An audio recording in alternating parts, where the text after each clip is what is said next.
Ini kayu juga hampir sama dengan yang satu itu, tapi ini lain daripada yang sana. Ini menara pengintai depan kampung. Dia bisa setiap malam, walaupun di sana suasana sudah begitu gelap, tetapi dia sudah ada pikir bahwa ada musuh datang. Dia kolengkan informasi kepada pasukan bahwa musuh ada datang, saya sudah rasa.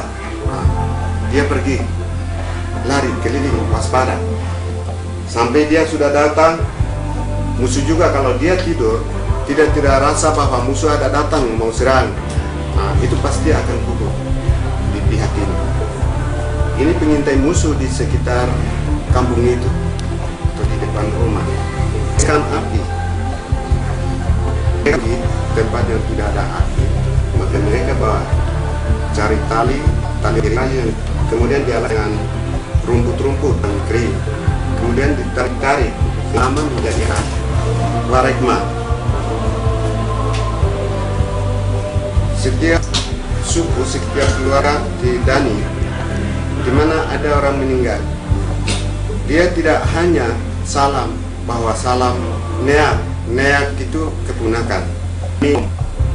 Jadi hanya tidak ada rasa bahwa saya punya niat apa, saya punya tangan sumbang pada dia.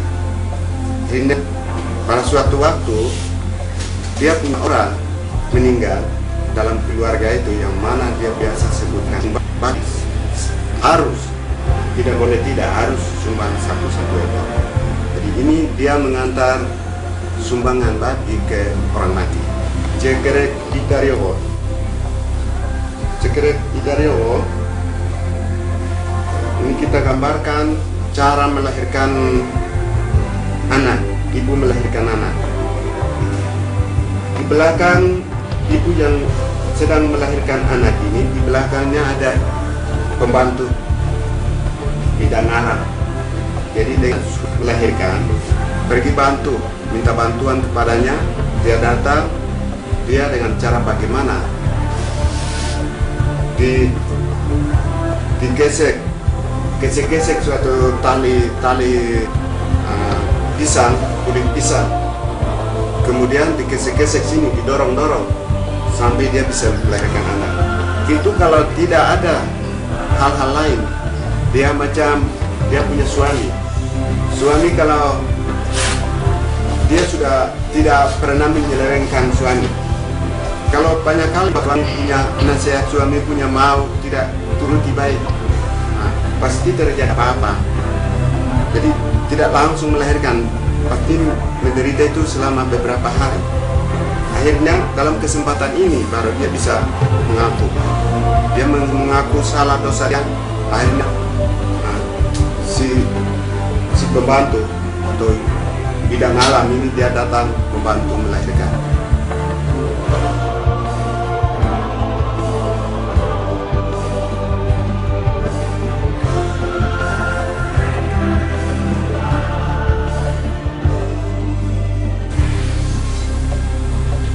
Oke, ini kita akan dahulu cerita ini keluar waktu. Ada pilihan juga dari bagian selatan Jaya. Cerita kita keluar dari Jaya Selatan. Anjing pakai petunjuk. Di mana susah, di mana kita jalan susah anjing itu mencari jalan. Maka sekarang di Jaya, di Wamena sana, mereka itu dianggap anjing itu adalah moyang. Dia bersama keluar dari lubang batu dengan orang masih haram di Jaya. Ini adalah rumah adat Jali. Rumah adat Jali, Jaya bagian timur. Ini rumah, mereka khususkan rumah ini orang-orang tetap jauh dari kampung. Setiap hari orang-orang Kusta itu diantar ke sana dan diantar makanannya dari orang. Bukan dia punya keluarga itu, tapi dia punya om yang antar makanan ini. Sampai di tempat dia mengantar makanan itu dari tangga-tangga ini, dia kalau ada di dalam, dia kasih dengan kepek-kepek dari kayu. Kasih masuk dalam, dia ambil, terima, makan. Kemudian kalau kita dekat dengan dia, penyakit itu bisa membelit. Begitu juga yang mati, mayatnya mau dibakar itu pakai kepek-kepek. Di sana sudah susun kayu kering, lalu diantar dari rumah ke kepek-kepek, baru buang. Karena waktu penyakit ini mereka masih takut karena jangan sampai nanti orang yang kusta, mereka dikhususkan rumahnya jauh dari kampung.